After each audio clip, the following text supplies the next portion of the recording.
कौन से ऐसे मेजर्स लिए जाएं जिससे नॉर्मल डिलीवरी पॉसिबल हो। ये हमारे हॉस्पिटल का डिलीवरी रूम है। हमारा बोल है, इसमें सारा स्टेरिलाइज जो है लिक्विड होता है, पायोडीन लिक्विड होता है जिससे पेशेंट को क्लीन किया जाता है। ऐसी कौन सी कंडीशंस हैं जिनमें लेबर अरेस्ट होती है या हमें क्विकली ये डिसाइड करना पड़ता है कि पेशेंट को डिलीवरी रूम से सी सेक्शन में ले जाया जाए। सो एक डॉक्टर का भी इस चीज को अंडरस्टैंड करना जरूरी है और एक जो लेबरिंग मदर है और जो उसकी फैमिली है उसके लिए भी जानना जरूरी है कि देयर इज अ डेडलाइन जिससे आगे हम जो है वो नॉर्मल डिलीवरी का वेट नहीं कर सकते। हमने अपने क्लिनिक पे बहुत सारी वीडियोस की जिसमें मैंने आपको बताया कि नॉर्मल डिलीवरी क्या होती है, किस तरह से पॉसिबल है, नॉर्मल डिलीवरी के क्या स्टेप्स होते हैं और कौन से ऐसे मेजर्स लिए जाएं जिससे नॉर्मल डिलीवरी पॉसिबल हो।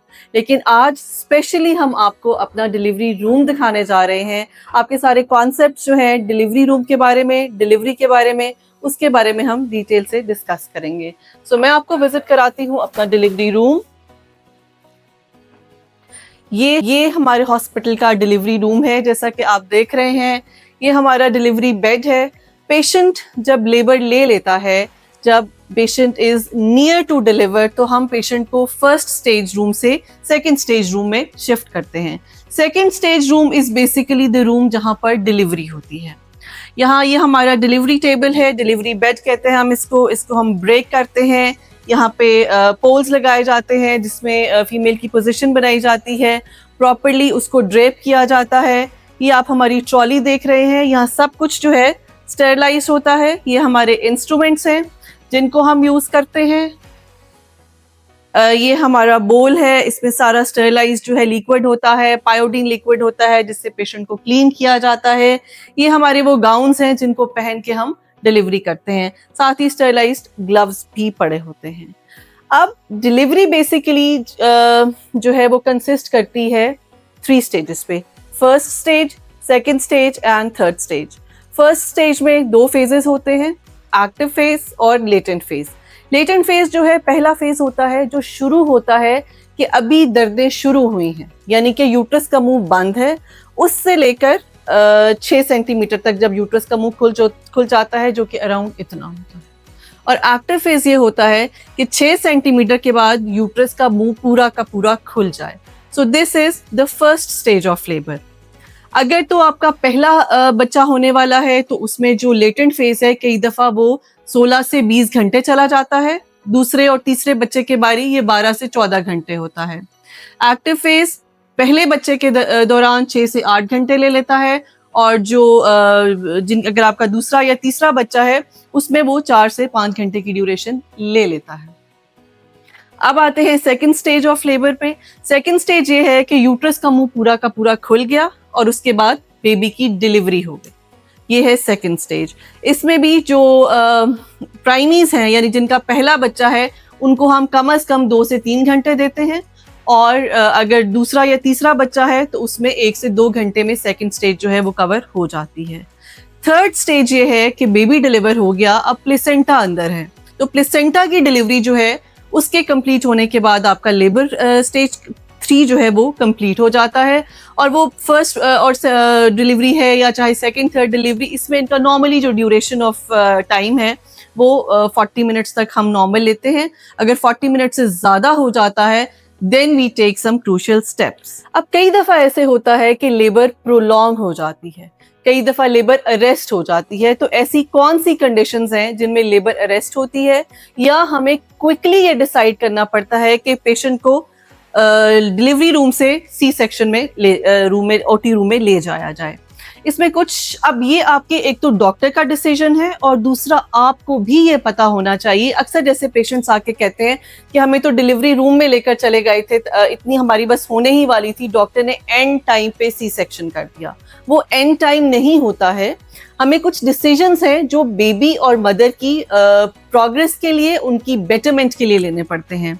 जैसा ये है कि अगर सर्विक्स है वो 6 सेंटीमीटर के बाद खुल ही नहीं रही, हमने 3 से 4 घंटे वेट कर लिया, पेन्स बहुत ज़्यादा आ रही हैं, आपको ड्रिप दी जा रही है, वाटर बैग रप्चर हो गया है लेकिन यूट्रस ही नहीं खुल रहा, तो मैक्सिमम हम 4 घंटे वेट कर सकते हैं, उससे ज़्यादा नहीं, क्योंकि उसका नुकसान माँ को और बच्चे दोनों को होता है।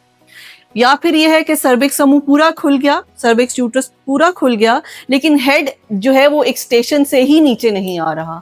1 से 2 घंटे दे दिए, जैसे कि मैंने आपको बताया कि सेकंड स्टेज ये है कि यूट्रस का मुंह पूरा खुल जाने के बाद बच्चे की डिलीवरी।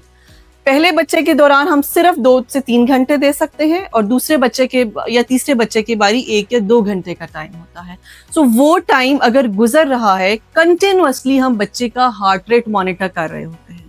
कई दफ़ा वो हार्ट रेट अगर डाउन होने लग जाए तो हम एटलीस्ट अपनी प्रिपरेशन जो है थिएटर में कर लेते हैं कि अब माँ को हमें शिफ्ट करना है।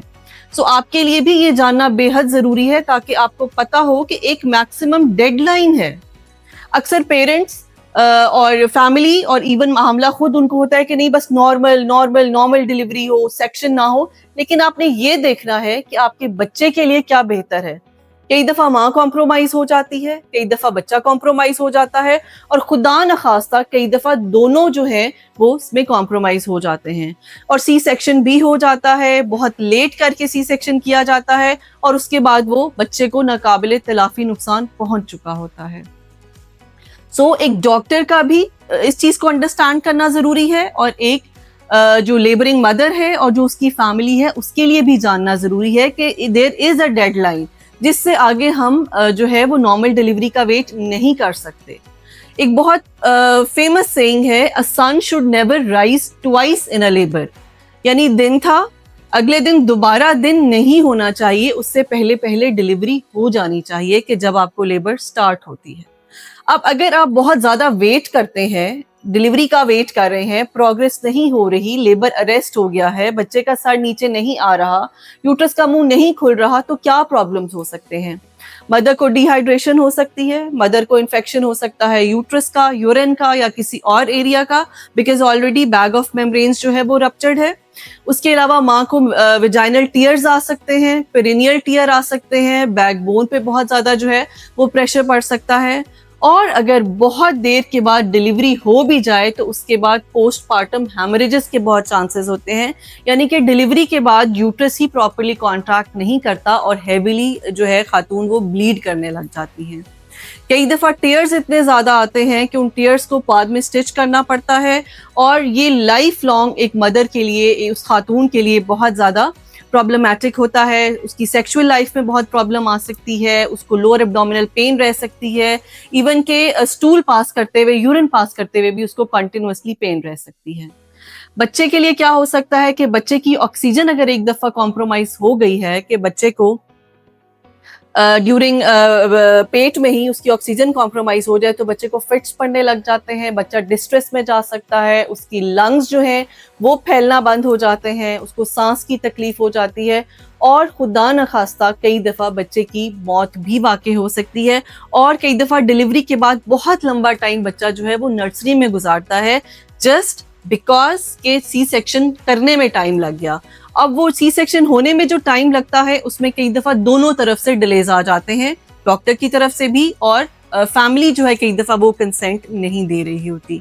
सो आई एम श्योर इस वीडियो के देखने के बाद आपको इस चीज़ का आइडिया होगा कि लेबर की जो ड्यूरेशन है आपने खुद भी अपना हिसाब लगाना है, घड़ी पे देख के आपने घंटों के हिसाब से देखना है कि अगर आपकी लेबर उस टाइम से बढ़ रही है और डिलीवरी नहीं हो रही, प्रोग्रेस नहीं हो रही, then a step should must be taken.